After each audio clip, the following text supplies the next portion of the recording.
Buenas tardes a quienes se van conectando. Ya en unos momentos daremos inicio a la discusión. Por favor, tengan paciencia, van apagando micrófonos, van apagando cámaras también para que no haya problemas de conexión. Muchas gracias. Y si tienen preguntas, también pueden irlas colocando ahí a través de los comentarios que pues vamos a tener en cuenta para también hacer en la discusión.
Muy buenas tardes a todos. Nos damos la bienvenida a la primera presentación del Cineforo hecho por estudiantes de Geociencias, principalmente por la totalidad, si no estoy mal, de los grupos estudiantiles o semilleros en el Departamento de Geociencias de la Universidad Nacional de Colombia. Este cineforo va enfocado a argumentar, discutir y más que todo conversar y crear nuevos saberes acerca de lo que puede ofrecernos una película, en este caso la película 2012, y cómo la podemos comparar con la ciencia verdadera. Entonces, en primera medida, pues quisiera darle las gracias a todos los que están asistiendo a esta discusión después de la película. Les agradecemos en gran medida.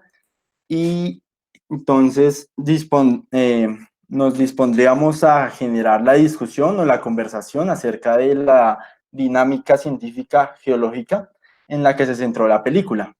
No sé si tal vez alguna persona tenga una pregunta antes de iniciar.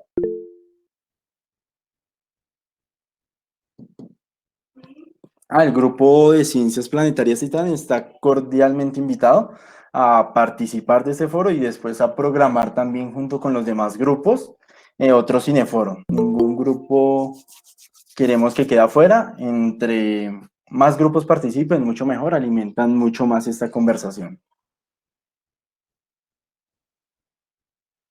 Entonces, si no hay preguntas iniciales, tal vez se puedan ir desarrollando después.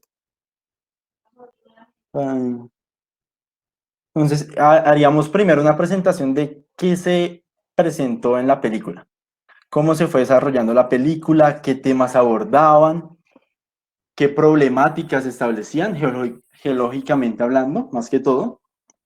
Y entonces, si quieres, María, me colaboras con pasar las diapositivas, por favor. Bueno, este primer foro pues era de la película 2012, del año 2010. Entonces, en sus primeras escenas nos muestran que un geólogo visita India, visita una de las minas de mayor profundidad, según dicen ahí, una mina de cobre, y llegan a un instituto de astrofísica. Aquí vemos que él conversa, este geólogo, con un físico que es amigo de él, y en el cual investigan o están tratando de interpretar unos datos acerca de unas partículas llamadas neutrinos. Pero pues aquí ya tenemos el primer inconveniente o el primer acercamiento geológico al que nos refieren, que es el de la mina más profunda del mundo, que en este caso en el año 2010, que es 2009, que se está desarrollando esta parte de la película, es la mina de cobre en la India. Entonces no sé si alguno de ustedes sepa o quiera abordar más acerca de este tema. Actualmente, la mina más profunda del mundo se encuentra, si quieres, la siguiente diapositiva, María, por favor.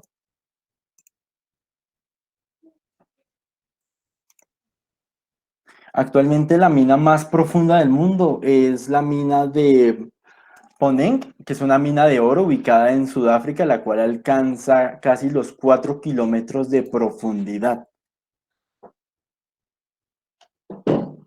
Aquí veo en las preguntas que Nelson Miranda nos pregunta.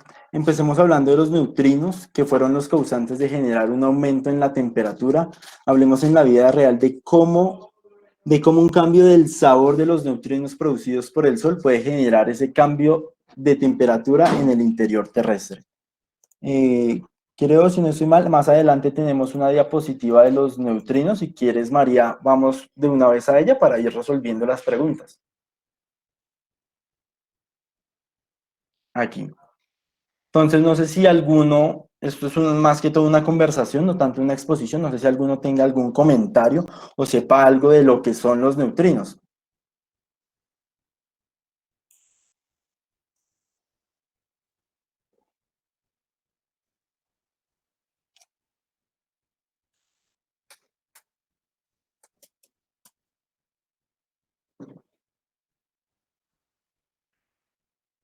Bueno, ya que al parecer no, Nelson nos dice que es una partícula con poca masa que viaja casi a la velocidad de la luz.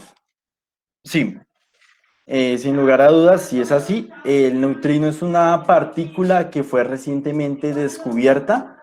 Básicamente, pues se planteó como la solución a un problema físico que se encontraba, que es que cuando reaccionan nuclearmente las partículas, los científicos en el siglo pasado encontraban que había un desfase en cuanto a que la misma energía que se produce en una reacción es la misma que debe salir, ya que la energía no se puede destruir, solamente se transforma. Entonces, esta partícula lo que pasa es que en esas reacciones nucleares que se pueden dar cuando estalla una estrella, que el mismo Sol produce, eh, se producen. Y pues como dice Nelson, es una partícula muy pequeña que en un principio creían que no tenía masa. Pero como Nelson también menciona el cambio de sabor. ¿Qué es eso del cambio de sabor? No sé si Nelson tal vez nos puede hablar o si sabe algo de acerca de los sabores que se mencionan con los neutrinos.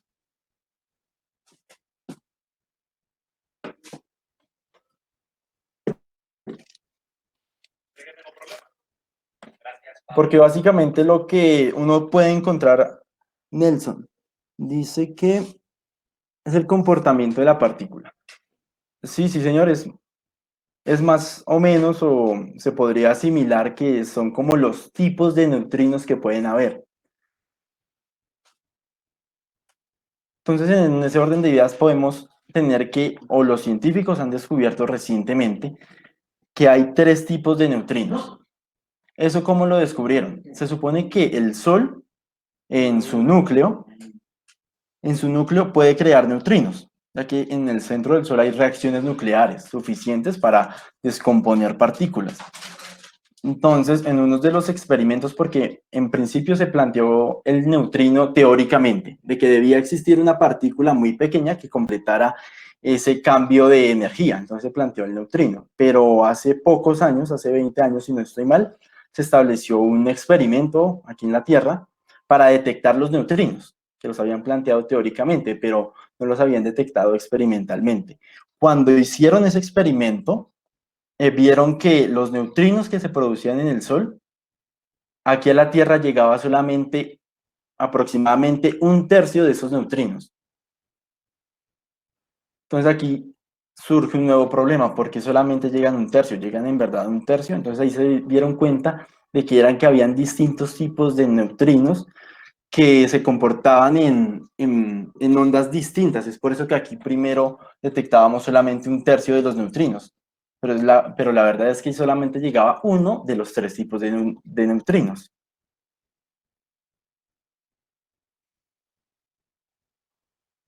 Claudia Manrique nos dice que los neutrinos son fermiones, es decir, tienen spin de un medio. No sé si de pronto puedas explicarnos un poco más de esto, porque yo como geólogo, pues sé lo básico de los neutrinos. No sé si de pronto alguien aquí de los que está en esta conversación nos pueda decir algo un poco más, porque fermiones, eh, no conozco también ese término, sinceramente. Entonces no sé si de pronto.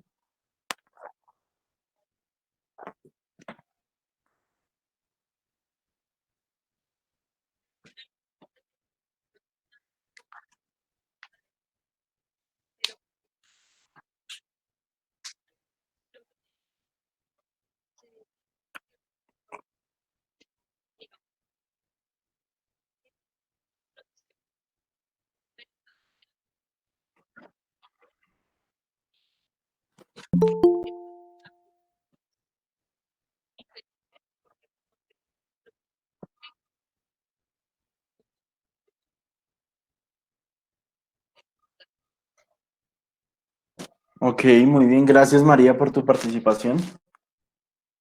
Aquí Claudia nos dice que hacen parte de una familia más grande que son los bariones. Es lo que está viendo. Ah, ok, listo. Claudia está viendo un curso de cuántica. Nos dicen que hace parte de algo más grande llamado bariones. Complementando lo de María, yo había leído que como los neutrinos tienen una masa tan pequeña, tienen aproximadamente una masa 100.000 veces más pequeña que la siguiente partícula que le sigue en cuanto a masa, que es un electrón. Entonces pueden ver que prácticamente tienen una masa de cero, pero tienen masa, porque pueden llegar a producir reacciones. Pero es tan poco probable que se produzcan reacciones entre ellos que los neutrinos, pueden atravesar estrellas, pues, ahorita mismo en este momento nos están atravesando a nosotros, están atravesando el planeta mismo. Entonces es por eso que es poco probable de que estas partículas llamadas neutrinos, cuando pasen por el planeta Tierra, cuando lo atraviesen, reaccionen. Por eso que ahí mismo el físico en la película nos dicen, es imposible que los neutrinos estén reaccionando físicamente, de tal modo de que afecten el núcleo de la Tierra y, como ellos dicen, hacer un efecto microondas, que es un calentamiento, pero no como un calentamiento desde el centro de la Tierra, desde el núcleo mismo. Entonces, desde esta primera afirmación que hay en la película de que el causante de los fenómenos que se van a ver después es porque el Sol, si quieres puedes ir María a la diapositiva anterior, si no estoy mal. Espera, la de las explosiones solares. Entonces, ya sabemos cómo se pueden formar los neutrinos a partir de la, la destrucción de estrellas, supernovas o las mismas estrellas como el Sol pueden producir neutrinos. Entonces, la base de la película, ¿cuál es? De que en cierta época se van a producir unas erupciones solares tan fuertes que van a empezar a producir neutrinos mucho más frecuentemente. Es decir, van a llegar a la Tierra neutrinos en mayor cantidad de lo que sucede normalmente. Hasta ahí puede ser cierto. Pero el mayor error que podemos ver, o la mayor conjetura ilógica, es que los neutrinos vayan a reaccionar con el interior de la Tierra. Los neutrinos sí se ocasionan por erupciones solares, se pueden haber una cantidad mucho mayor de la normal, pero es poco probable que reaccionen. Es casi imposible de que los mismos neutrinos lleguen a reaccionar físicamente. Por eso que es difícil de que los neutrinos, como lo dice la película, reaccionen en el interior de la Tierra. Claudia nos dice, precisamente por su baja masa, los detectores de neutrinos están ubicados varios metros bajo tierra. Tal es el caso del Super Kamiokande en Japón o en la Antártida. Sí, señora, esto es muy cierto. Esos laboratorios o experimentos se hacen a profundidades enormes, ya que los neutrinos serían los únicos capaces de lograr llegar a esas profundidades, ya que, como ya les dije, pueden atravesar planetas, estrellas. Nelson Miranda nos dice, venga, creo que eso sí es real, lo de la peli, pues los neutrinos se producen cuando se da la fusión nuclear en el interior del Sol. Ah, puede ser también, aunque las erupciones solares, también toca ver qué produce las erupciones solares. ¿Son únicamente fenómenos producidos en la corteza del Sol o son consecuencia de fenómenos al interior de la estrella? Esa sería otra buena pregunta, otro buen tema de discusión.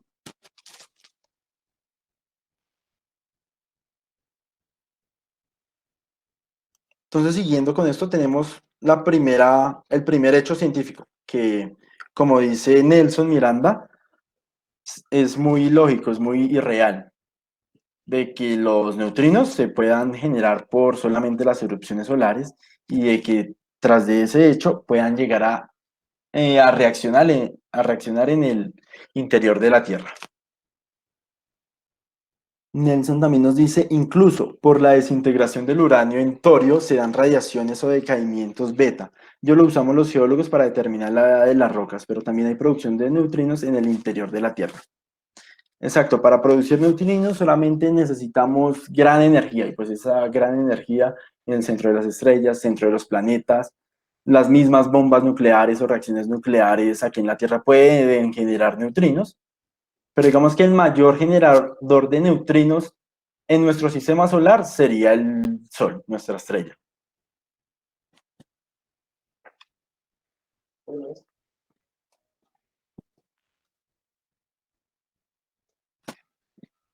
Entonces, si quieres, María, si no hay más preguntas con respecto a lo de los neutrinos o alguien quiere hacer algún aporte con respecto a este tema, podríamos seguir con el siguiente tema que nos plantea la película.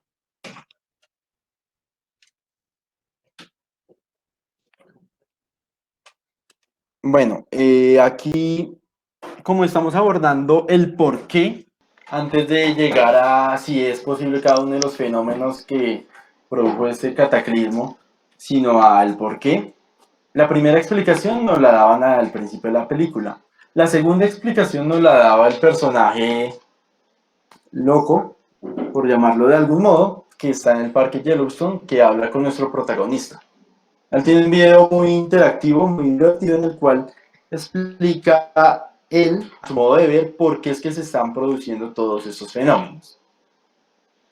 Entonces, aquí hay 4 hechos relevantes. Primero, el alineamiento de los planetas en el 2012. Ese sería un primer tema de discusión. ¿Es posible que los planetas se alineen? ¿Es posible que eso coincida con, con unas erupciones solares más de lo frecuente?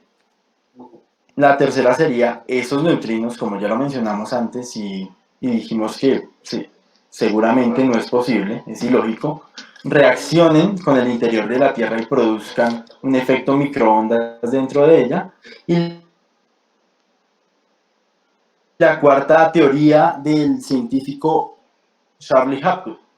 Charlie Hapgood fue un científico a principios del siglo pasado que estableció una teoría muy interesante que contrastaba o que no lleva tanto la línea de nuestra teoría que actualmente creemos correcta en el ámbito científico, que es la tectónica de placas. Entonces, a partir de estos 4 planteamientos que nos hace el personaje de una manera muy cómica, no sé si alguno tenga alguna pregunta u opinión o algo que agregar para iniciar aquí la discusión acerca de estos 4 temas.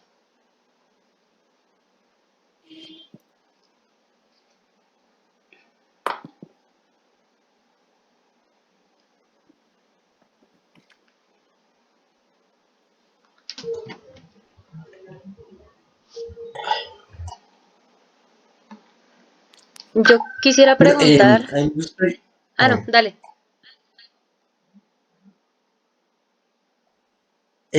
bueno, perdón, María. A mí me gustaría, pues yo considero que la parte de eso que dice que los neutrinos son los que generan las reacciones dentro de la Tierra y por eso mismo es que se calienta el interior de la Tierra, pues considero que esto es un error, ya que pues sabe, o sea, ya está comprobado científicamente que todo el calor interior de la Tierra no está aumentando, sino que en general está disminuyendo paulatinamente. Y todo este calor es el que está acumulado desde la formación del planeta Tierra hace unos 4.600 millones de años. Y por lo tanto no hay como tal un agente que pueda influir directamente hasta el interior, sino solamente serían afectaciones ya superficiales. Por eso pues, yo podría plantear, o me imagino, que estos neutrinos podrían más bien afectar el campo magnético de la Tierra, ya que pues es la parte más externa.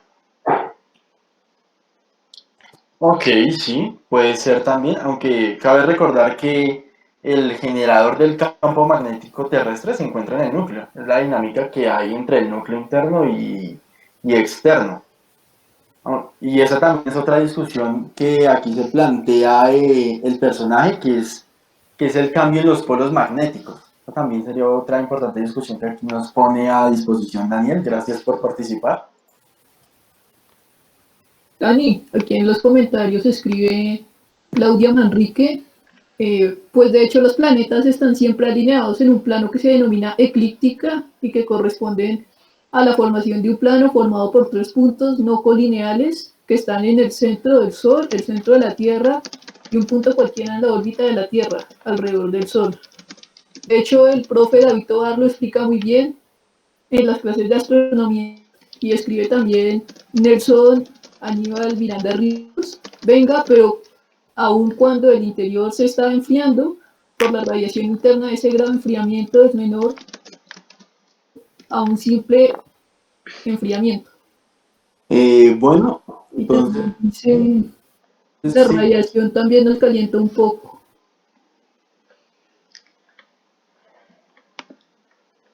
quieren abordemos primero el tema que no. Según lo que yo tengo entendido, tal vez alguien más nos pueda complementar, nos muestra claramente de la eclíptica. Las órbitas de los planetas están más o menos alineadas en el mismo plano con respecto al Sol. Pero, ¿qué pasa? Hay dos planetas, creo que hay un poco más de dos de los planetas que giran en torno al Sol, el cual su órbita está un poco inclinada. Un poco inclinada me refiero a 6 grados, si no estoy mal, que hacen que en cierto momento, si se pueden llegar a alinear, habría cierto desfase. No sé si Claudia nos quiera explicar acerca un poco más el tema de la eclíptica, que sería el plano con respecto al Sol en el que están todos los planetas.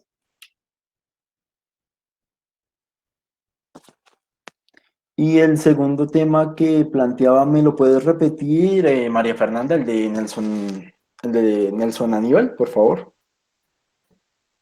Dice Nelson que si el interior se está enfriando, por la radiación interna, ese grado de enfriamiento es menor, debe ser, a un simple enfriamiento.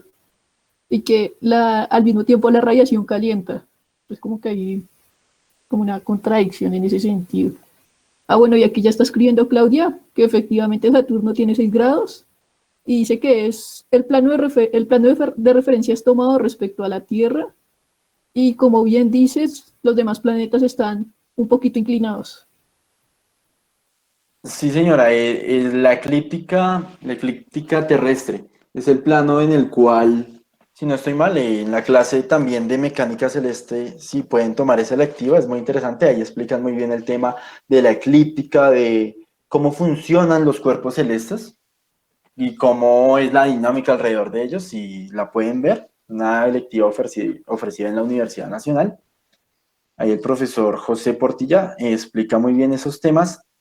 Ese es más un tema como de referencia, como, para ubicarnos y para poder medir nosotros con respecto a los demás planetas o astros que hay. Sí, Nelson dice, ¿qué es lo que dice Nelson, María Fernanda, con el tema de la eclíptica? Nelson dice que Se llama eclíptica porque allí es donde ocurren los eclipses que vemos desde la Tierra. Muy buen dato, eso sí no lo sabía. Gracias por el dato, Nelson. Cla- Claudia también Claudia también ha tomado esa clase, entonces recomendada si quieren entender un poco más el tema de eclíptica y esto, pues es muy interesante. Entonces tenemos, según los comentarios, según los aportes que ustedes mismos han hecho, los planetas pueden estar alineados con respecto a su órbita, ¿no? Con respecto al plano en el que está la órbita. Pero en la presentación nos dicen que aparte de estar alineados con respecto a su plano, también deben estar alineados en una línea imaginaria, como se ve en la presentación de que, además de que están alineados, ellos están alineados con el centro de la galaxia. Creo que lo vuelve un poco más complejo este tema.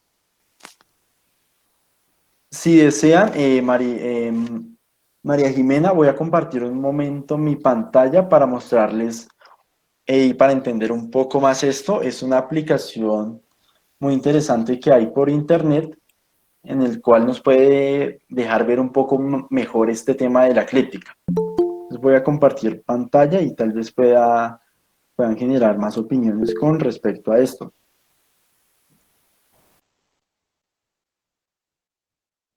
Aquí. Listo. Se me perdió el compartir pantalla.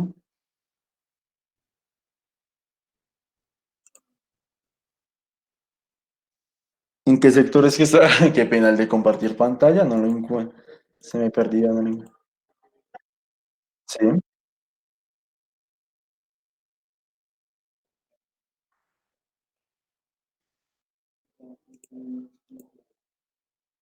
No me sale. Normalmente sí me sale cuando comparto pantalla, pero no la veo. Si quieres, María, te envío el link de la página web. ¿Listo? Ya mismo te la envío para poder seguir con la discusión de la alineación de los planetas.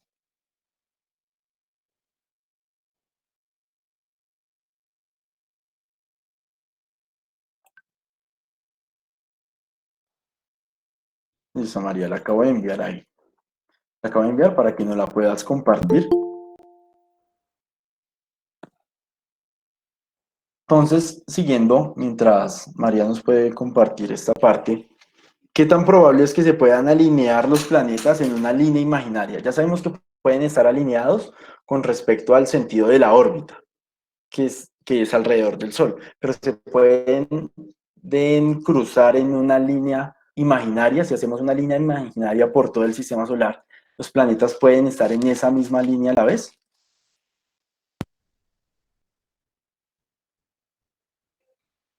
Listo, aquí ya María nos comparte la página. Si quieres, pon Start Online Model.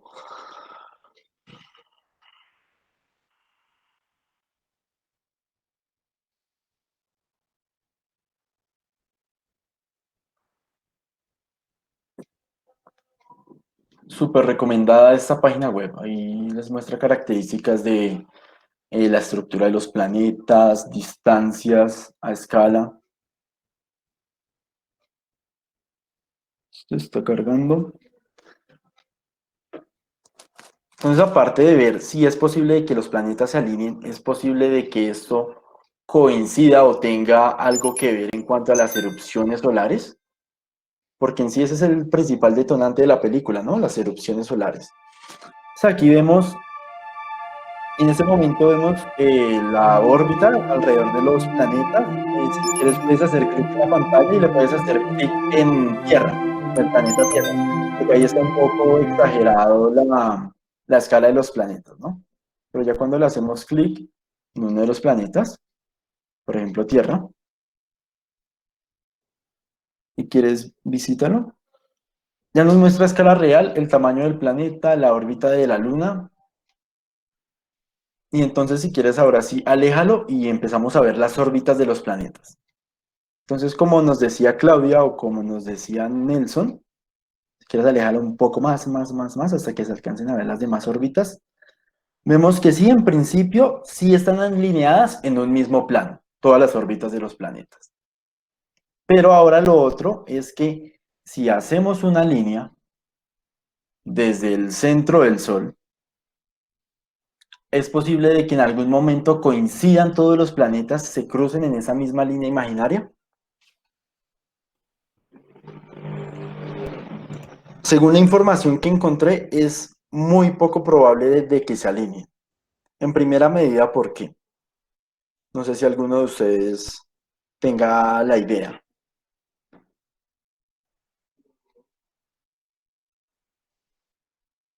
Aquí vemos la órbita de Plutón, si no estoy mal, ya no es considerado planeta, que está un poco inclinada. La órbita de Saturno también, la que nos decía Claudia, que también está un poco inclinada.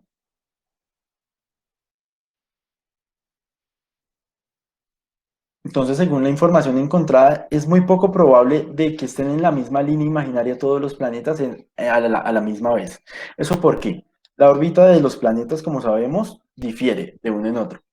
Digamos, el planeta Tierra dura un poco más de un año, 365 días, punto 24, si no estoy mal, en dar la vuelta al Sol. Hay planetas como Júpiter, si no estoy mal, que dura 10.000 días, Mercurio, que dura 80 días su órbita al Sol. Entonces, el hecho de que primero coincidan todas esas órbitas en algún momento implica un evento probabilístico muy bajo en primera medida. Y en segundo, de que además coincidan con el centro de la galaxia, que es lo que es lo que nos dice aquí el personaje de la película en su presentación. Si quieres, puedes volver a la presentación, María, ya que aquí ya vemos un poco más cómo se manejaría el tema del plano y de la eclíptica.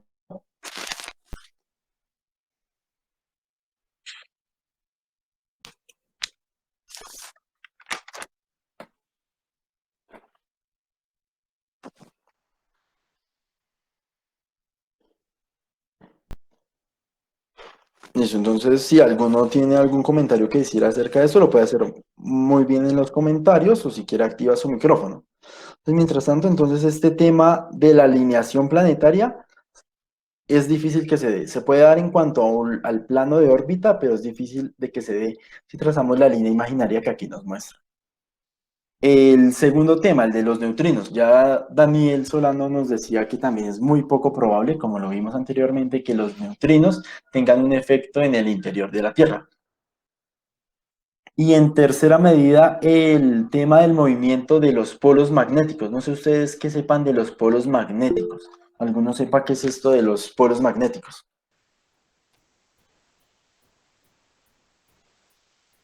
Dani, aquí escribe Claudia.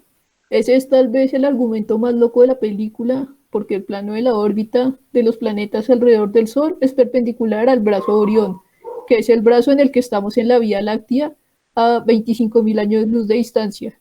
Y por otro lado, escribe Nelson que el 6 de mayo de 2492 habrá algo parecido a una alineación. Sí, señor Nelson, yo también había leído eso por ahí y como dice usted es algo parecido porque es más bien de que se van a encontrar en el mismo cuadrante de la eclíptica, más no es que estén alineados perfectamente como nos lo podrían plantear en la película, eso también es verdad, por ahí lo leí en alguna página que no recuerdo muy bien, el 6 de mayo de 2492 tendríamos el próximo alineamiento aproximado de los planetas. Pero como les digo, es aproximado, no es que estén alineados perfectamente con una línea imaginaria. Es difícil poder hablar de una alineación perfecta en algún momento de la historia del sistema solar. Sí, sí, dice Exacto, Nelson que no es una línea perfecta. exacto. Más bien que están ubicados en la misma zona. Entonces es difícil hablar de eso.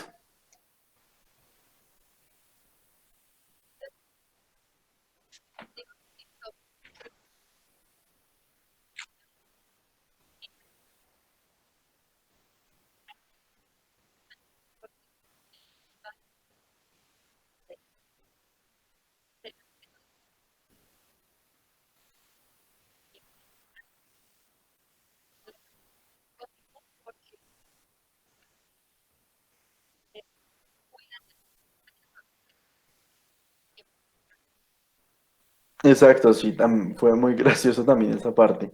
Ahí toman la medida de 640.000 años. Tal vez aquí no todos son estudiantes de geología, no tienen de hobby la geología. El término de 640.000 años es un término o un lapso de tiempo demasiado corto para toda la historia geológica del planeta, la cual tiene poco más de 4.500 millones de años. Entonces, ahora, retomando, no sé ustedes qué sepan acerca de los polos de la Tierra. ¿Qué- ¿Cómo se puede ver eso de los polos magnéticos? Que aquí también no lo muestran, ¿no? Como que va a ser más bien una de las consecuencias de ese cataclismo. Bueno, escribe Nelson, pero sí hay una relación entre los periodos de glaciación con los movimientos de la Luna y la periodicidad de eyecciones solares o máximos solares. Si hay una relación entre los periodos de glaciación y la periodicidad de eyecciones solares o máximos solares. Muy buen aporte. Yo no estaba yo no estaba teniendo en cuenta tanto eso en el tema de las glaciaciones, no lo sabía. Quisiera un tema o un ámbito para tener en cuenta en cuanto a las glaciaciones, la periodicidad de las eyecciones solares o las reacciones que ocurren dentro del Sol, ¿no? Muy buen aporte, gracias Nelson. Bueno, en cuanto a los polos magnéticos, es importante primero, si no todos son estudiantes de geología, como ya lo dije, pues los polos magnéticos es muy diferente a los polos geográficos de la Tierra. El polo geográfico se establece a partir del eje de rotación de la Tierra, que está inclinado un poco más de 23 grados, ¿no? Y el polo magnético, el cual es mucho más variable, se establece a partir de la interacción de la dinámica que ocurre entre el núcleo interno y externo, el núcleo interno que es sólido y el núcleo externo que es líquido. Están formados en su mayoría por hierro. Esa dinámica crea lo que conocemos nosotros como polos magnéticos, que nos dan un tipo de norte y sur magnético, asemejándose a un imán. No es como un imán, pero lo podríamos pensar de ese modo. Entonces lo que nos plantean es que en la película es que esos polos van a cambiar abruptamente de un momento a otro. Entonces no sé si alguno de ustedes crea que eso sea posible o qué ha leído al respecto con respecto al movimiento de los polos magnéticos de la Tierra. Dani, antes están escribiendo aquí en el chat que escribe Claudia sobre que, aunque el último evento de glaciación denominado Younger Dryas Event hace 12.900 años, no se ha encontrado relación con los mínimos de Maunder. Y por otro lado también escribe, de hecho es bastante controversial la causa que activó el periodo interglaciar antes del Holoceno. También escribe Jimena, yo creería que ese cambio es lento, no sea una inversión, pero no manejo el tema. Y escribe Nelson, en motores se puede cambiar el polo usando cambio en el giro o aplicando corrientes inversas y de diferente magnitud. Ok, varios aportes, muchas gracias. Gracias, María Fernanda. Bueno, con respecto a lo que dice Claudia, sí, exacto, todavía no es del todo preciso qué pudo haber ocasionado la última era glaciar. Además, como las otras demás eras glaciares que han existido en el planeta, las cuales han sido varias, ¿no? Entonces sería un buen tema de investigación después, el buscar o el investigar qué evidencias hay actualmente o qué se ha hecho actualmente para saber el porqué de esas glaciaciones. Y más exactamente como lo dice Claudia de la última, para contrarrestar o debatir un poco con lo que antes decía Nelson. Y con respecto al comentario aquí de Nelson, de que se pueda cambiar, no se sabe, o lo que yo he leído, no sé si también algún otro puede aportar. Actualmente, digamos, hay un movimiento en los polos magnéticos de la Tierra. Creo que después, María, hay una diapositiva acerca del movimiento de los polos magnéticos en los últimos 100 años, el cual no ha sido poco. Aquí se ve un poco mejor, se ve el contraste que ha tenido el polo norte magnético desde el año 1900 que se tiene los primeros registros hasta el año actual, que es el 2020. Vemos que se ha movido y no se ha movido poco, siempre ha tenido una gran variación en 100 años, pero esa variación, esa gran variación que se ha visto es muy poca con respecto a la que se plantea en la película, ¿no? Y creo que hay otro comentario, María Fernanda. Sí, sí, es una pregunta de Cristian Rodrigo Moreno que dice, quisiera preguntar sobre los sismos de la película. Tengo entendido que los sismos se mueven como ondas y que estas interactúan de acuerdo al tipo de roca presente. ¿Qué tipo de sismos hay en la película? ¿Son creíbles? Bueno, antes de eso, yo quisiera hacer un comentario sobre lo de los polos. Sí, María Fernanda. Pues dice Nelson lo de los motores, pero es que un motor es un dínamo sencillo con un norte sur muy claro, con una bobina. En cambio, pues cuando uno le enseñan lo de pues el campo magnético terrestre, siempre le dicen que es como un imán, pero Pero ya lo que son los geofísicos de verdad, que se ponen a modelarlo y todo el asunto, están muy de acuerdo en que no es un dínamo, sino que es un sistema más complejo en el que el núcleo interno es sólido y el núcleo externo es líquido, y que para que se genere un magnetismo como el que conocemos es más pertinente usar un modelo de tornillos en el que hay varias corrientes como pequeños, como se podría decir, tornaditos dentro del líquido sí, que van girando entre sí y dependiendo del sentido de giro generan un magnetismo. Entonces se orientan muchos tornillos en en el mismo sentido y generan un polo norte y un polo sur. Y dependiendo de la cantidad de tornillos y la magnitud del giro, hay un periodo, se puede generar como una inversión en el polo o al menos un movimiento, dependiendo ya de la dinámica del líquido. exactamente. Muchas gracias, María Fernanda. Nosotros los geólogos simplemente decimos que los polos magnéticos de la Tierra se comportan a partir de algo similar a un imán, más no que es un imán, sino para que se pueda entender de mejor manera, decimos que se puede comportar como un imán. Pero como dice María Fernanda, es algo mucho más complejo que eso, que actualmente todavía está en estudio, ¿no? Y entonces, si quieren, si alguien tiene algún comentario más acerca de los polos, si desea lo puede dar para irnos de una vez con la pregunta de Cristian Moreno acerca de los sismos. Bueno, Sí, antes de eso, bueno, Mafe. pero leo lo de Nelson y habla usted, Listo. Felipe.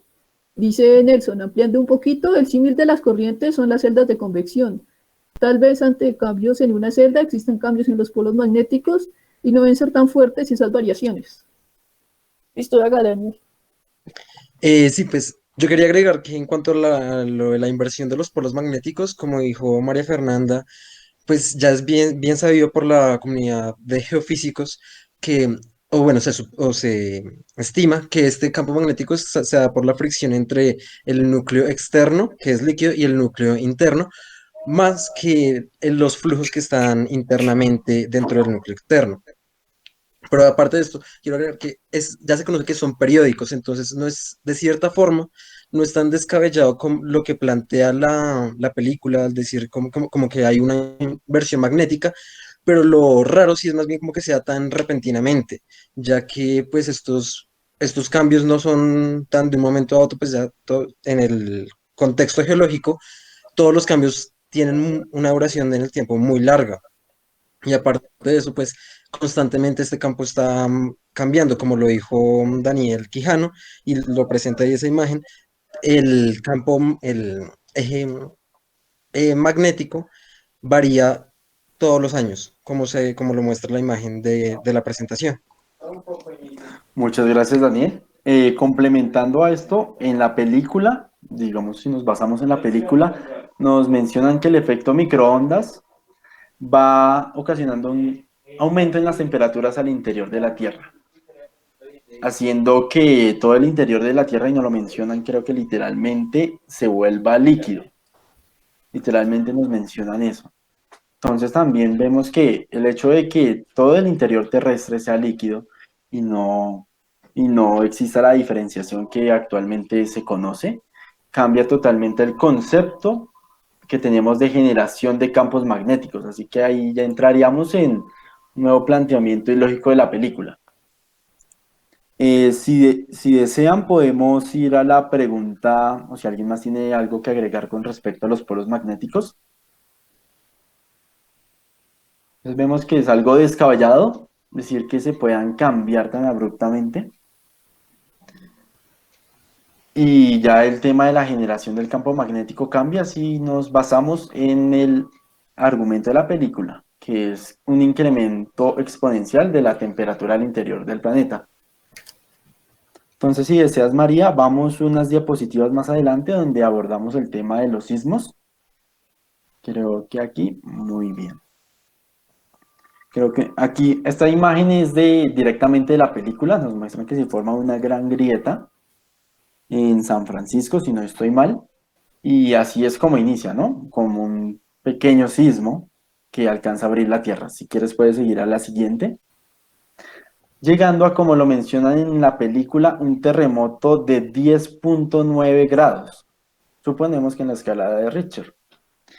Vemos que fragmentos de la corteza, pequeños, si los comparamos con las placas que nos rigen actualmente, se levantan. Unas se levantan, otras se levantan hacia un lado, se va rompiendo todo, pero es como un desglose impresionante de la corteza. Si quieres puedes ir a la siguiente, María, creo que hay otra imagen.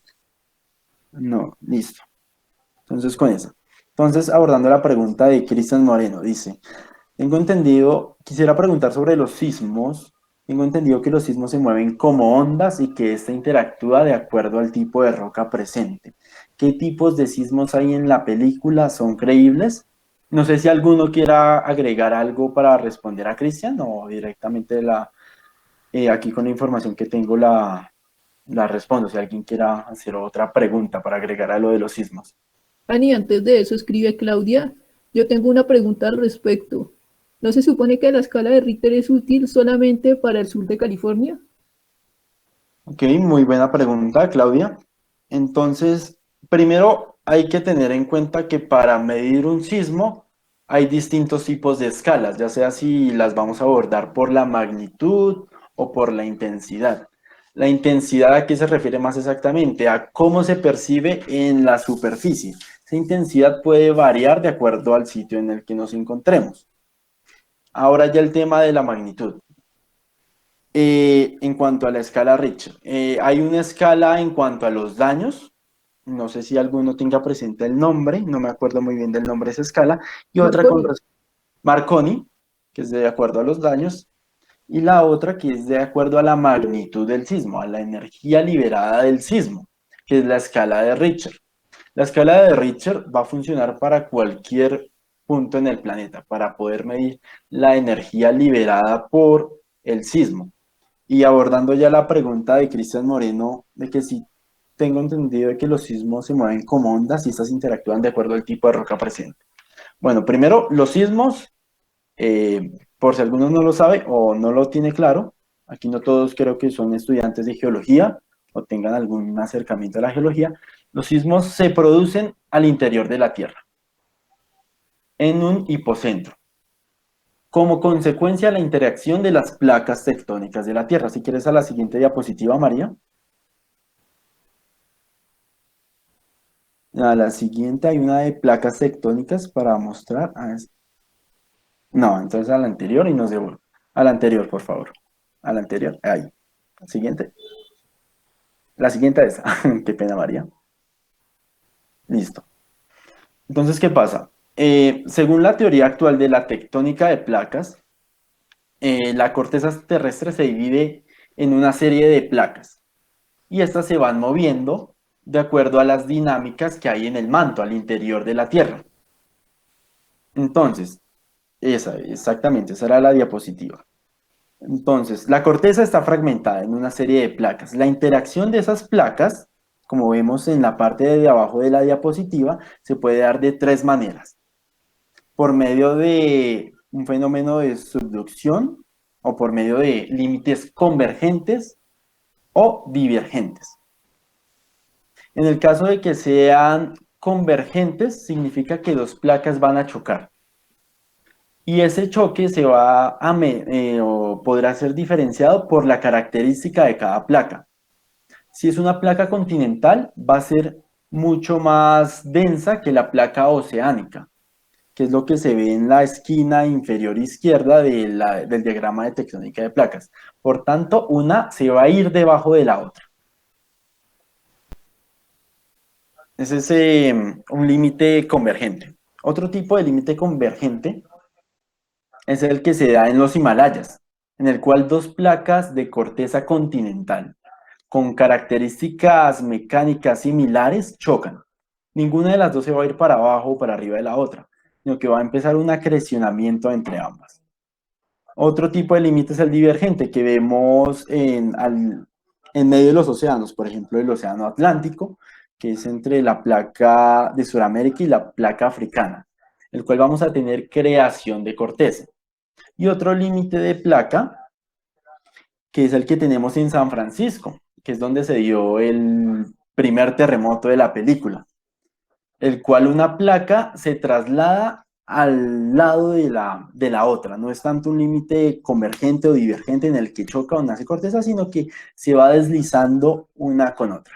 Esos límites van a producir los sismos que conocemos. Entonces, teniendo eso en cuenta de por qué se producen los sismos, que es a partir de la dinámica entre las placas tectónicas, es posible un sismo de esa magnitud o de esa intensidad.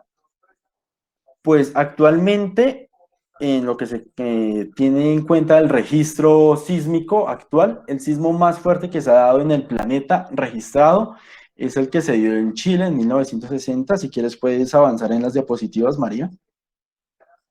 O digo, irte hacia avanzar, donde tenemos lo que fue el terremoto de Chile. Este fue el terremoto de mayor magnitud registrado, de 9.5 grados. Vemos que el de la película fue de 10.5 grados.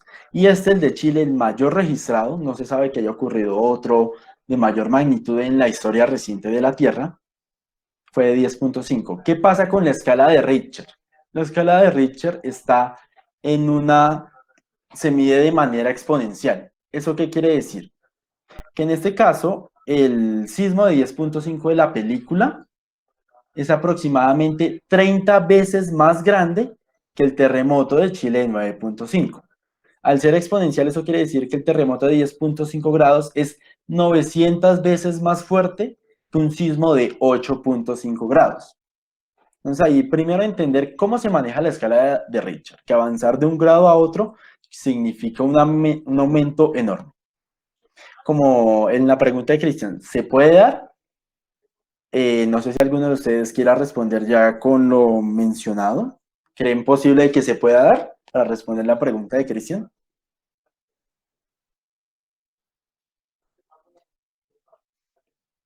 Creo que hay comentarios, María Fernanda. Sí, pues hay comentarios escribe Nelson,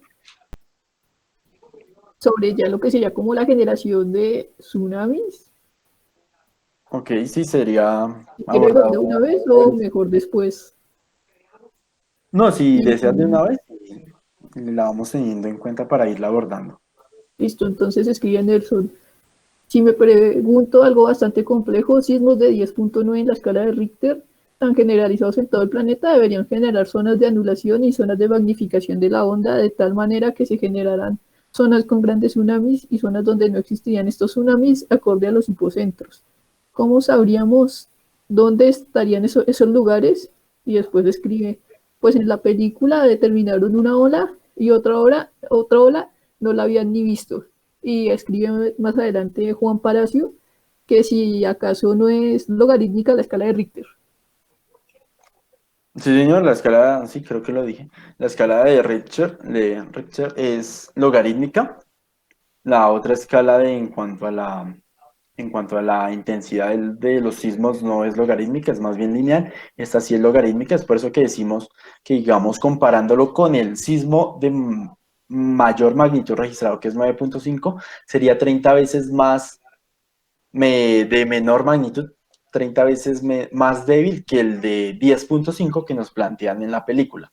Entonces, ya respondiendo a lo de Cristian, de que si sería posible, desde mi opinión, no sé ustedes qué piensan, yo diría que puede ser posible un sismo de 10.5 grados en algún momento, pero que produzca lo que vimos en la película, la verdad no lo creo.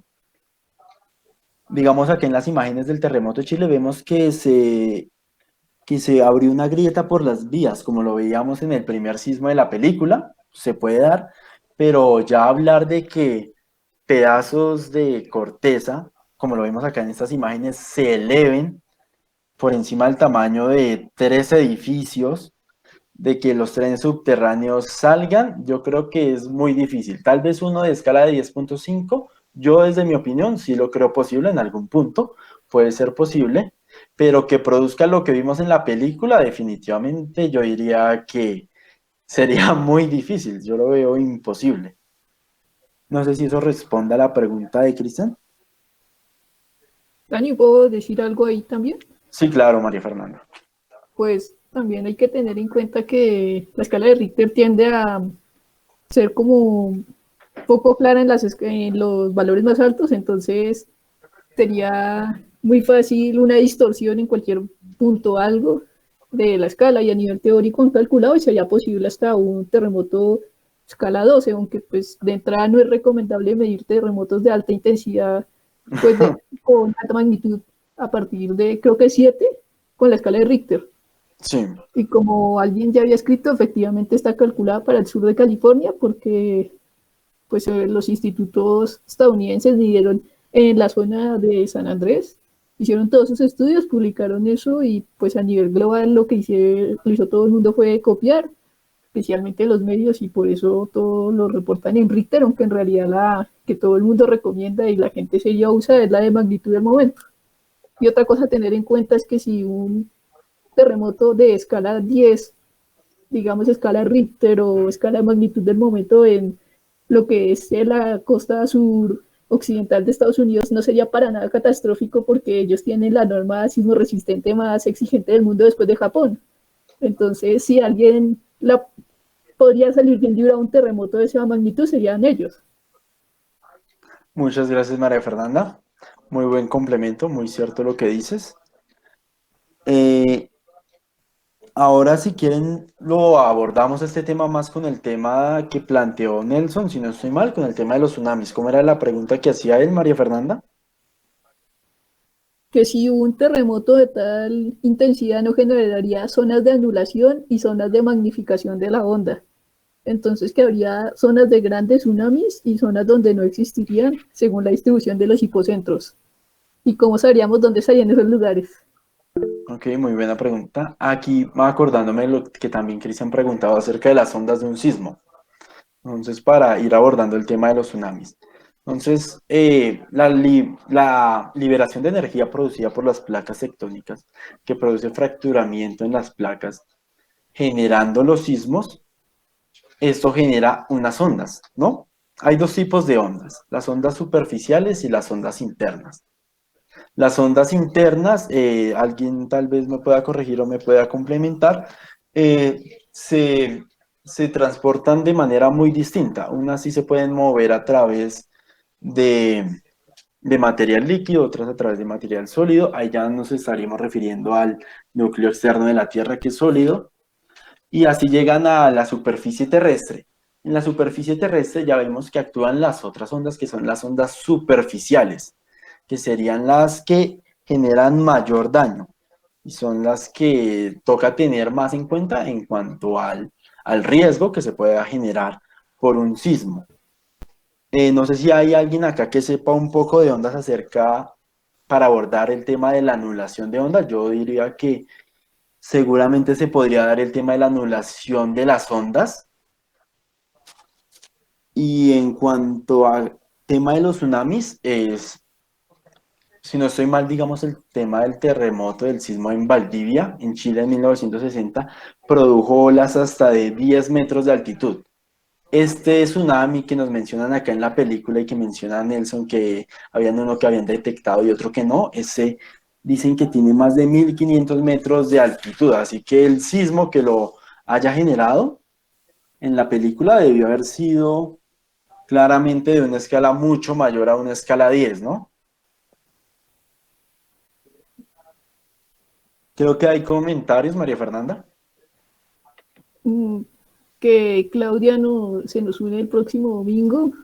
Eh, Felipe nos dice que creo que otro error presente en las películas son las localizaciones donde están los epicentros, ya que muestran uno en Río de Janeiro y otro en Río de Janeiro que son tectónicamente inactivos.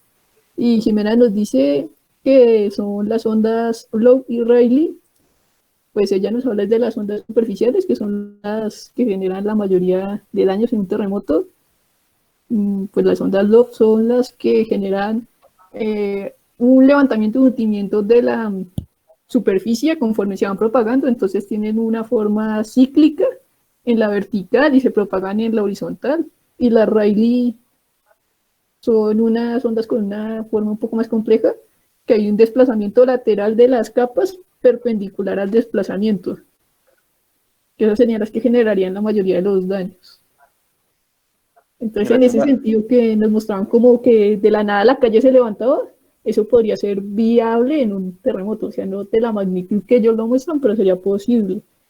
Y Felipe nos dice que son Río de Janeiro y Washington las localizaciones que propone la película. Muchas gracias, Daniel. Muchas gracias, María Fernanda. En efecto, sí, como mencionábamos, las ondas superficiales, exactamente las Rayleigh, son las que van a causar un mayor daño, pero como decía María Fernanda, tendría que ser un terremoto de una magnitud enorme, seguramente mayor que 12 en la escala de Richter, para ocasionar el daño que se vio en la película. Ahí seguimos encontrando inconsistencias en la película que podemos ir abordando. Creo que hay otra pregunta, María Fernanda. Escribe Nelson que acabo de darme cuenta de algo. Creo que fueron muy exagerados en la película, pues mostraron una deriva de 2.500 kilómetros de la placa euroasiática en un solo día, y creería que por la masa y la aceleración, la fuerza y energía podrían generar sismos mucho más fuertes. O no fue deriva y se trató más de un error de los instrumentos como el cambio de magnetismo. Eso no lo entendí muy bien de la película. Y nos escribe Alejandro Franco. Yo tengo una pregunta relacionada, pero con respecto a la corteza terrestre. ¿El grosor de la corteza continental y oceánica siempre ha sido el que se mantiene actualmente, o eventualmente podemos llegar a un punto en el que se aumente o disminuya este grosor y se ve afectada la tectónica de placas como la conocemos actualmente, poniendo en caso la elevación del continente africano que muestra al final de la película? Gracias, María Fernanda. Entonces yo voy a empezar tratando de responder la pregunta de Nelson. Tal vez alguien también me quiera complementar. Con respecto a la deriva que muestran de la placa euroasiática, aquí yo creo que la película ya se casa mucho con el tema de que a la Tierra no la rige el movimiento de placas o la tectónica de placas, sino más bien la teoría que mencionaba este personaje con su animación, la de George Hudson, si no estoy mal que se llama, que es un tema ya no de placas tectónicas, sino de que toda la corteza es uniforme y toda se mueve en conjunto. Esa era más o menos la teoría que abordaba George Hudson a principios del siglo pasado. Entonces, a partir de eso, no es que sea tanto un desplazamiento, según la película, ¿no?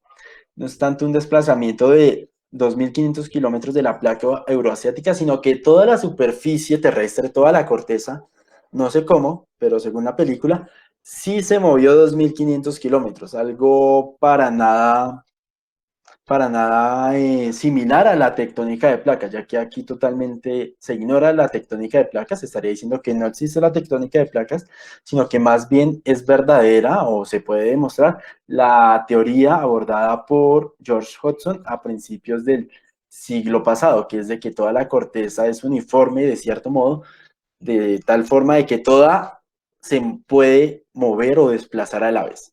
Eso sería lo que nos dirían en la película, de acuerdo a eso. Pero como vemos actualmente hay evidencias de que esto no es así, de que al planeta, la corteza terrestre, la rige una tectónica de placas.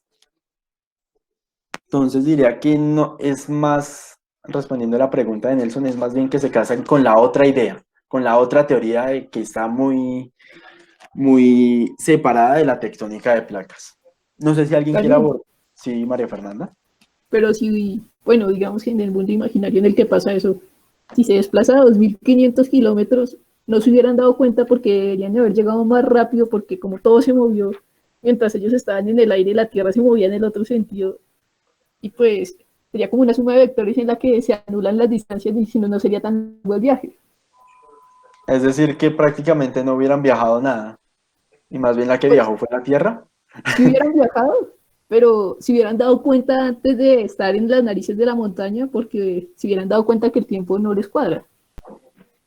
O sea, un Sí, viaje que también, se tomaría 7 horas, digamos, se demora 5. exacto.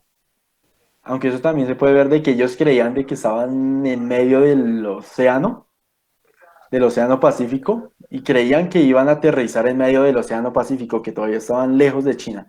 Pero por los azares de la película, la Tierra se movió de tal forma de que justamente giró o se desplazó a favor de ellos, estando muy cerca a los Himalayas. Otra de las Bueno, cosas peculiares que nos deja la película. también podría tener que ver con lo que plantea Nelson, de que como el magnetismo de toda la Tierra está alterada, el sistema de navegación del avión de entrada no sería fiable. Entonces ya de por sí es sorprendente que lo hayan logrado volar. Exacto, sí señora, como también Nelson ese tema también creo que influyó mucho, como nos lo mencionan al final de la película, que el polo sur, si no estoy mal de la película, ahora queda en Estados Unidos, el polo sur magnético, ¿no? Supongo que es el polo sur magnético, queda en Estados Unidos. ¿Y cuál es la pregunta de Alejandro, María Fernanda? Otra vez, ¿Qué quiere saber si el grosor de la corteza oceánica y la continental siempre es constante o si es variable a lo largo del tiempo? Y que si esto puede afectar la tectónica de placas tal cual la conocemos. Y él dice, pues recalca el ejemplo de cómo al final de la película África queda más alta que todo el resto. ok, gracias por tu pregunta, Alejandro. Primero el tema de la corteza continental y oceánica. Esa no ha sido constante a lo largo del tiempo geológico, ¿no? A principios hace más de 4.000 millones de años, el, si no estoy mal, predominaba mucho más la corteza continental.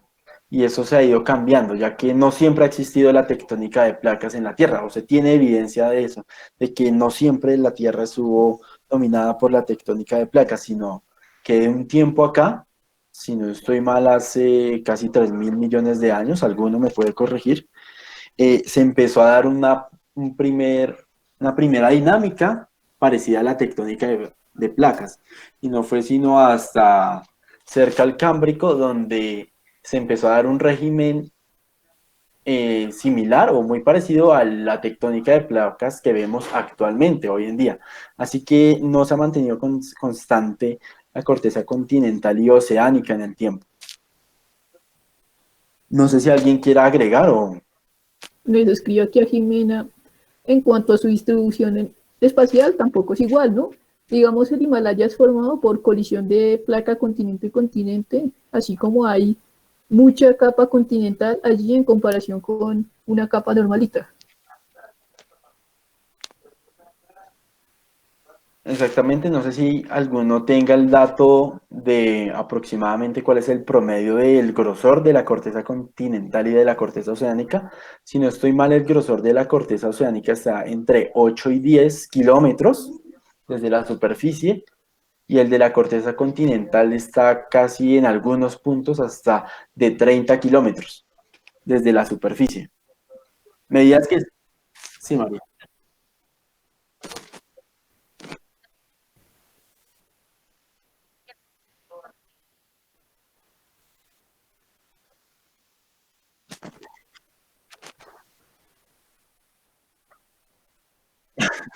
Sí.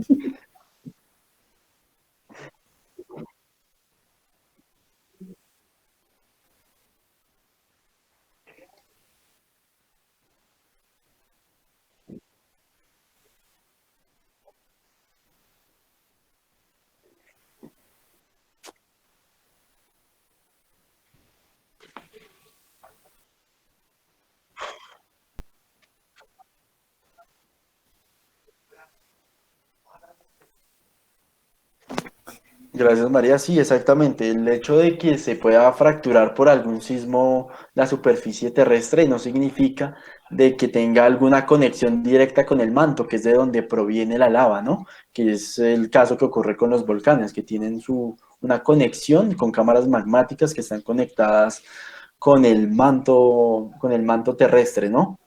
Entonces, no por el hecho de que se genere una fractura o un sismo de gran magnitud, significa que por ahí también puede llegar la lava, ya que el grosor de la corteza continental, que es el caso de la película, estaría muy lejos del manto, ¿no? Gracias por la aclaración, María.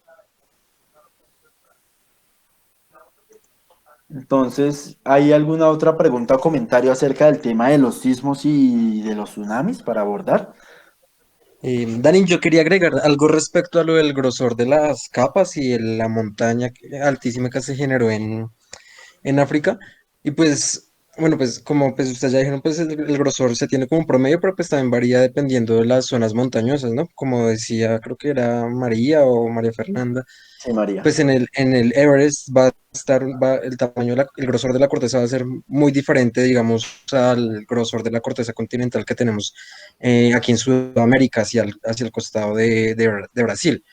Y pues también quería agregar que haya un cambio de grosor tan grande, digamos, generando montañas altísimas que presentan en África, se me hace que es muy irreal de que eso cambie de un día para otro, literalmente porque estaba buscando y el monte más alto en África es el Kilimanjaro, que tiene alrededor de 5.800 metros. Y si el monte más alto después de ese apocalipsis de la película, tendría que ser más alto de 8.800 metros, que es lo del Everest, y pues para eso tendríamos que tener una orogenia, perdón la expresión, pero como del putas, o sea, muy grande, y pues normalmente las orogenias toman sus millones de años, ¿sí? Nomás la formación de los Andes colombianos ya varios millones de años y todavía está en formación.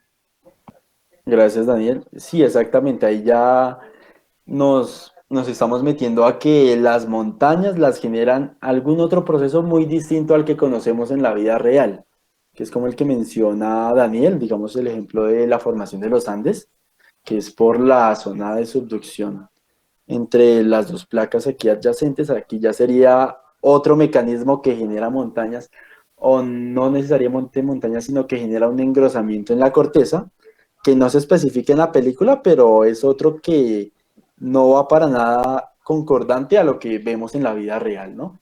Aquí ya hallamos otra inconsistencia científica de la película, gracias por el aporte, Daniel, que ya Dani, sería otro mecanismo distinto. Sí, señora. aquí nos escribe Nelson, muy de la mano de lo que dijeron los otros. El grosor puede aumentar debido a la deriva y a la acumulación de materiales o a la orogenia. Y dice después, los arcos volcánicos pueden aumentar el grosor porque se asocian a zonas de subducción y si esta es convergente, se puede generar orogenias y aumento de grosor. Sí, señor, ese es uno de los mecanismos para generar cadenas montañosas o elevaciones. Y efectivamente, o podemos ver que contrasta con lo visto en la película, ya que en la película no hay ningún tipo de mecanismo que conozcamos, ¿no? Como es el que menciona Nelson de los arcos volcánicos o zonas de convergencias. Vemos que no hay placas tectónicas, ¿no? Que todo es una misma placa. Entonces no puede haber un límite de convergencia. Ahí ya, como dice Nelson, no sería concordante, ¿no? Ya que el Y aumento de escriben, grosor, ya sabemos o tenemos evidencia de que esas, gracias a ciertos efectos que no se ven en la película. Sí, María dicen Fernanda. eso, pero si estamos locos, en ocasiones se meten placas tectónicas menos densas, unas más densas y generan procesos más rápidos de levantamiento, pero rápidos en tiempo geológico. Y escribe También, Sofía Garzón, adicionando que eso produce mucho calor y que ellos iban a irse a vivir a esas rocas calientes. Y después escribe Nelson, un ejemplo de ello es Centroamérica. muchas gracias, Nelson, por el aporte. Sí, señor, es algo loco, muy irreal lo que se plantea en la película, ¿no? Pero nos ayuda a Daño, contrastar eso, lo que en verdad pasa. ¿Sí, señora? pues ya es como algo que me parece a mí. Sí, esas son las zonas más altas del planeta.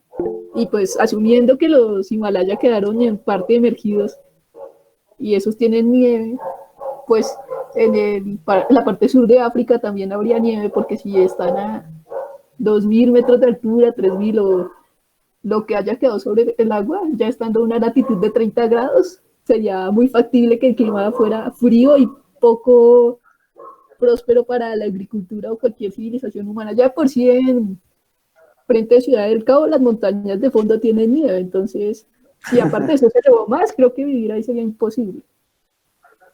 Sí, señora, ahí también nos metemos con el tema del cambio climático. Todo este tipo de fenómenos, en lo que conocemos, seguramente generaría un cambio climático, ya sea, digamos, únicamente tomando ya aquí entrando al siguiente tema, que sería el de los supervolcanes. Digamos el ejemplo de Yellowstone. Un tipo de erupción de esa magnitud que se presenta en la película sería suficiente el, para cambiar el clima en toda la Tierra, ¿no? Y vemos que ahí, como dice María Fernanda, el clima sigue muy normal, no hay nieve en los puntos altos, el Everest no cambió. Vemos que ahí siguen habiendo las inconsistencias, ¿no? No sé si haya alguna pregunta o comentario del tema anterior para ya abordar el tema de de los supervolcanes. Pues hay dos comentarios. Escribe David Alejandro Uruena.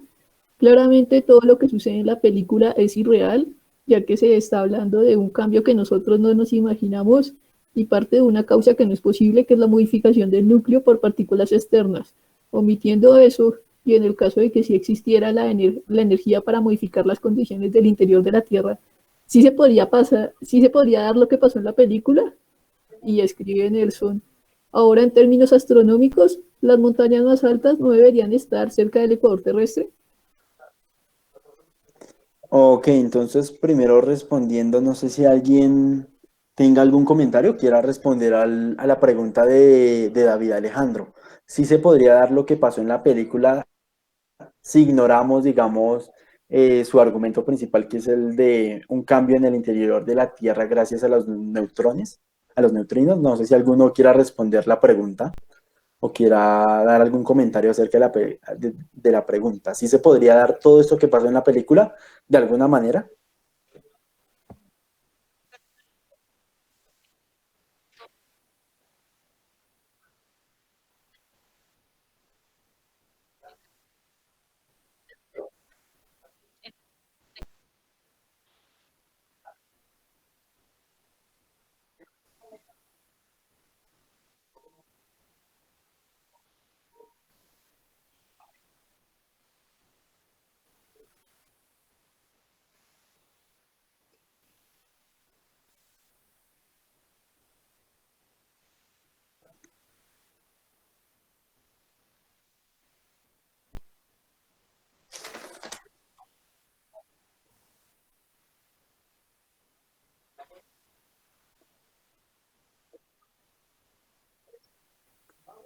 Gracias, María Jimena.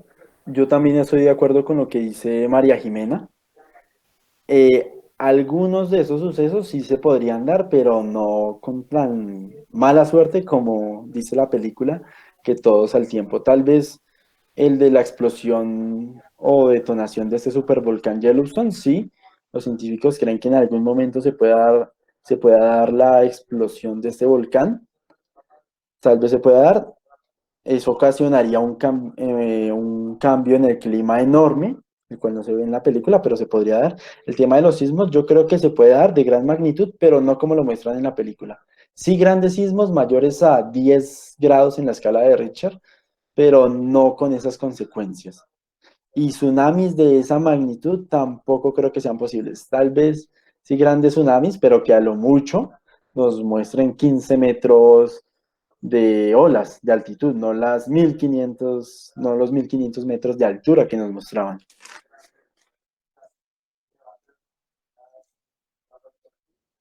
Aquí Nelson nos decía que las montañas no deberían estar cerca del ecuador terrestre en términos astronómicos. Nelson se refiere más al tema del geoide, del achatamiento en los polos en un planeta por el efecto de rotación. Se refiere más a eso en cuanto a los puntos altos. Pues Nelson escribió unos O, comentarios después, pero no son como muy de la mano del tema. Y bueno, acá escribir, sí, que a eso se refería. Dani, pues si quieres yo puedo responder a esta pregunta brevemente. sí, sí, dale, María Fernanda. Pues hay tres maneras de medir la montaña más alta del planeta. La primera es desde la superficie del mar hasta el tope de la montaña. La segunda es desde la base de la montaña, incluyendo la parte submarina. Y la otra es midiendo desde el centro de la Tierra hasta el tope de la montaña. Entonces, dependiendo de la medida, nos dan tres montañas más altas en la Tierra. El Everest es la más alta, midiendo desde el tope del océano hasta el tope de la montaña, que son los 8.848 metros que son famosos. La más alta medida desde la base, incluyendo la superficie debajo del mar, es el Mauna Loa en Hawái, que es un volcán escudo que creo que tiene sus 12.000 metros. Y ya la más alta, desde el centro de la Tierra hasta el tope de la montaña, es una montaña en Ecuador, un volcán, el Chimborazo. Por lo que tú dijiste que como la Tierra se abomba, la parte ecuatorial es ligeramente más ancha, entonces sumando ese poquito, ya la de por sí altura del Chimborazo, que creo que son sus 600 metros, 6.000 metros si no estoy mal, logra que sea la montaña más alta midiendo desde el centro de la Tierra. Muchas gracias, María Fernanda. Entonces, hay distintos métodos o mecanismos para medir el punto más alto, pero ya dependiendo de acuerdo a qué los midamos. Si a el punto de referencia que es el límite del mar o si es acerca ya más un tema del geoide. Bueno, y No sé tenemos si... aquí dos comentarios de Nexon para avanzar en otros temas. Dice, en un planeta de menor masa, más energético y con una corteza delgadita, tal vez sí, pero no creo que existieran los mares. Y dice, perdón, no porque no existieran grandes calderas, así que todo en conjunto, en un planeta como la Tierra, no creo que sí vamos a Mercurio tal vez, y sin todos esos elementos. Pongo que eso es de la pregunta anterior de si creemos que es posible. Sí, sí, yo también lo tomo por ese lado. Muchas gracias por tu aporte, Nelson. Muy valioso. Muchas gracias. Entonces, ahora ya al tema, ya en este nuestro último tema con respecto a la película y a los sucesos que pasan en ella, el tema de los supervolcanes. ¿Alguien sabe o tiene idea de qué es lo que pasa en Yellowstone actualmente? No en la película, sino qué sucede allá. ¿En qué punto está?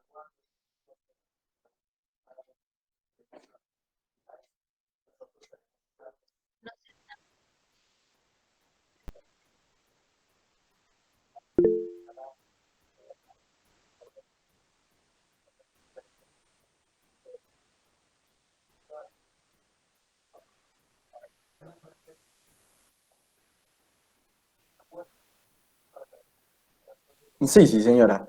Justamente este es uno de los puntos calientes en el planeta que no precisamente queda cerca a un límite de placa, en donde podemos ver todo el tema de sismos, de montañas, de orogenia, sino más bien queda dentro de la placa, dentro de esta placa norteamericana. Acá hay un punto caliente en el cual se cree o se tiene la idea de que está ubicado un supervolcán que en algún momento va a hacer erupción. No sabría si de la manera como lo hace en la película, pero seguramente que cuando lo haga, como lo dice Nelson, si no estoy mal aquí en los comentarios, María Fernanda. Nelson nos escribe, pues, dice, yendo a otro tema, el Krakatoa en 1883 cambió todo el clima de la Tierra. Exactamente.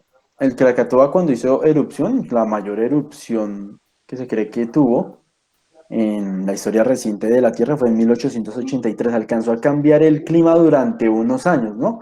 Ya que al expulsar una gran capa de ceniza, eh, alcanzó a cambiar el clima en la Tierra, ¿no? Pero durante unos años. Pero según leyendo, si en algún momento se activara el supervolcán que está en Yellowstone, sería 100 veces más potente que la erupción en Krakatoa. Entonces, seguramente esa erupción, si se llega a dar en algún momento, que se cree que se va a dar, cambiaría radicalmente el clima en la Tierra, no a una escala mínima como lo hizo el Krakatoa, sino a proporciones globales durante seguramente decenas de años, ¿no?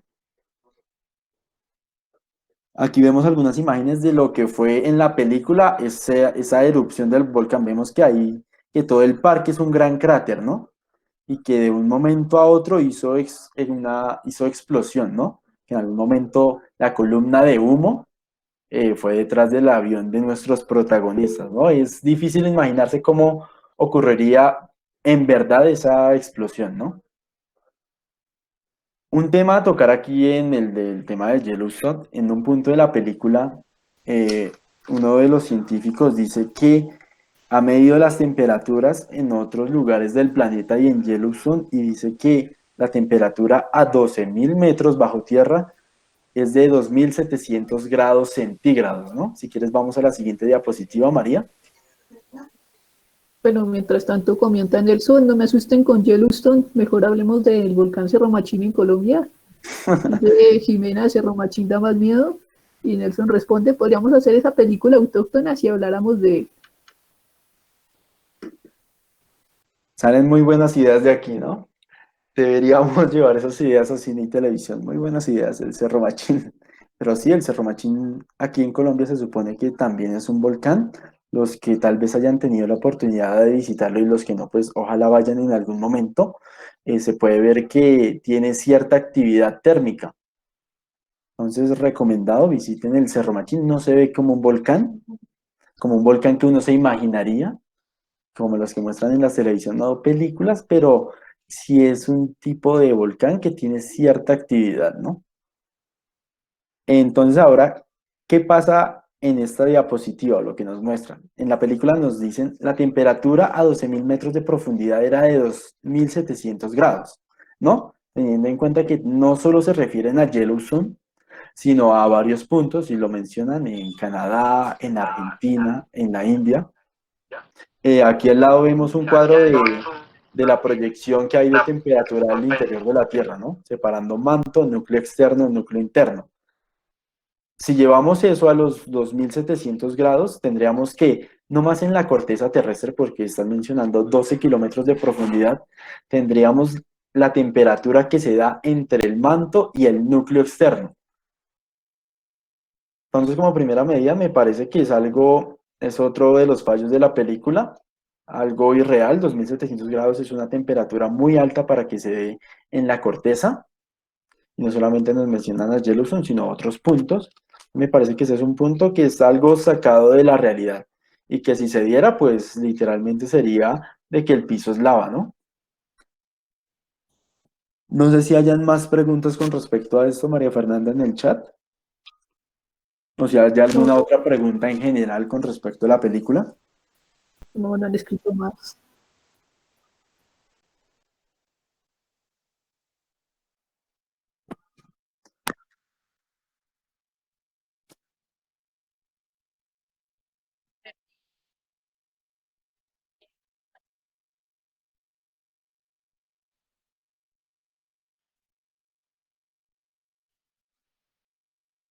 Mm,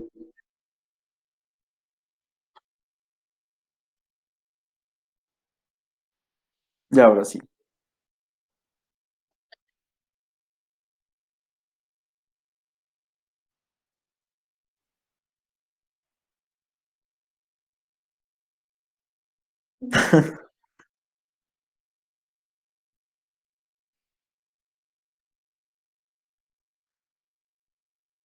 Sí.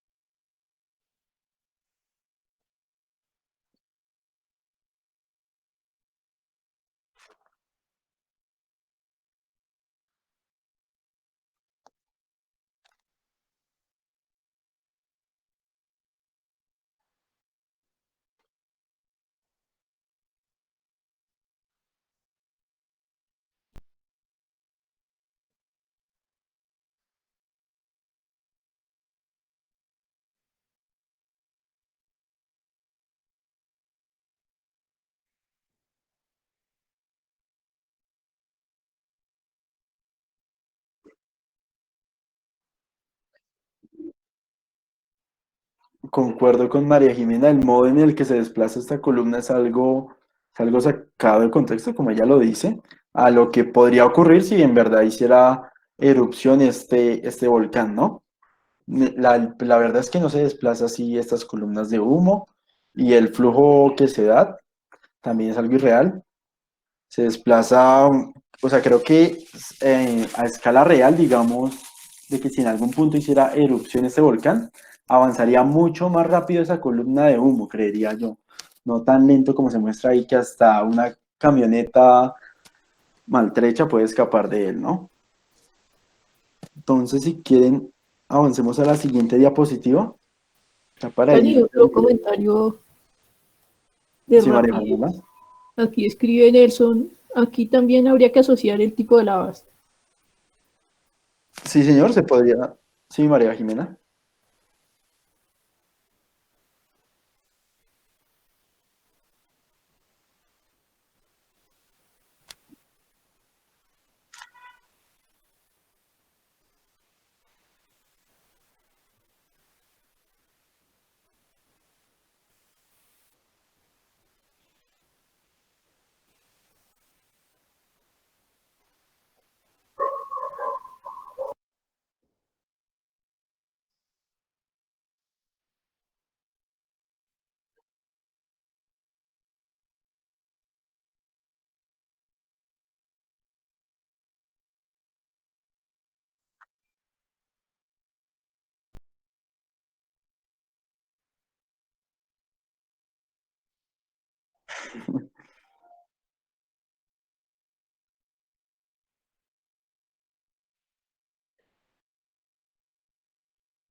O mucha suerte que tenían los protagonistas aquí.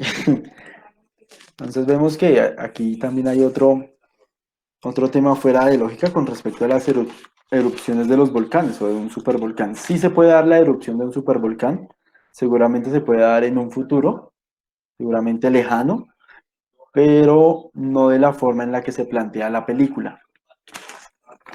Entonces, en esta diapositiva, ya para ir finalizando, vemos el tema que tocaba Nelson de cómo fue que se desplazó toda la corteza. Aquí, como lo mencionaba, el polo norte de la Tierra, o el polo sur, en este caso era el polo sur, se ubicaba en Estados Unidos, el polo sur magnético, muy distinto al polo sur geográfico, ¿no? Y la nueva disposición de los continentes, que no se alejaron ni se separaron entre ellos, tienen la misma distancia, si no estoy mal, pero se movió todo en general. Vemos que Sudamérica sigue pegado a Centroamérica y también a Norteamérica. Se movió en conjunto.